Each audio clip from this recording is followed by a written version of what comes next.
प्रभु यीशु मसीह के मधुर और मीठे नाम में आज दिनांक 20 सितंबर दिन मंगलवार को हम आप सब अपम के श्रोताओं का हार्दिक स्वागत करते हैं। आज के दिन के लिए वचन लिया गया है भजन संगीता की पुस्तक उसका 95 अध्याय 7 पद।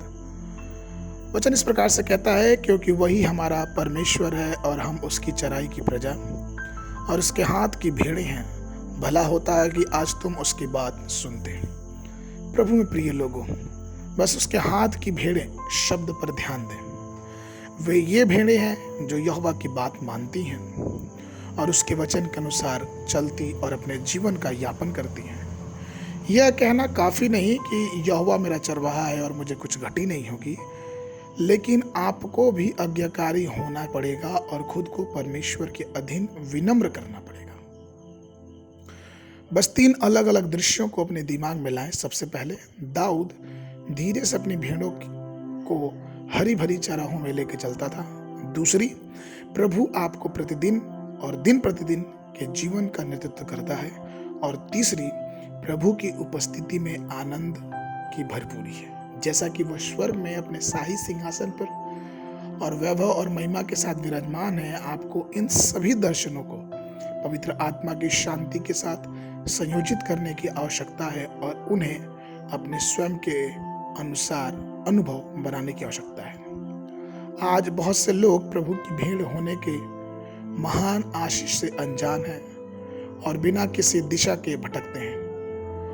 वे हमेशा व्यक्तिगत स्वतंत्रता और स्वार्थ के बारे में बात करते हैं और वे ये लोग हैं जो आसानी से शैतान की जाल में फंस जाते हैं। शेर, भालू, बाघ या भेड़िया जैसे जंगली जानवर की बात नहीं कर रहा हूं, लेकिन मैं शैतान की जाल की बात कर रहा हूं, जिसके विषय में हम बाइबल ने बहुत अच्छे से पहचानते हैं। पहला पत्रस के 5वें अध्याय में पत्रस ने चरवाहे और भेड़ के बीच के संबंध को बहुत बखूबी वर्णन किया है। पहला पत्रस 5 के 6 पद में लिखा है, इसलिए परमेश्वर के बलवंत हाथ के नीचे दीनता से रहो, जिससे वह तुम्हें उचित समय पर बढ़ाएगा। यदि हम और आप अपने यहोवा के हाथ के नीचे बहुत दीनता से रहेंगे, अपने चरवाहे के हाथ के नीचे बहुत दीनता से रहेंगे, तो वो हमें बहुत नियत समय बढ़ाएगा और अविनाशी मुकुट से हमें तृप्त करेगा। एक बार एक युवक ने अधिकारिता से पूछा, मैं कब तक इस कलीसिया में परमेश्वर के सेवक के हाथ के नीचे रहूंगा? मैं कब तक इनका कहना मानूंगा? मुझे कब अपनी सेवकाई शुरू करने का समय मिलेगा? मुझे कब अपना नाम, प्रसिद्धि और अपनी पहचान बढ़ाने का समय मिलेगा?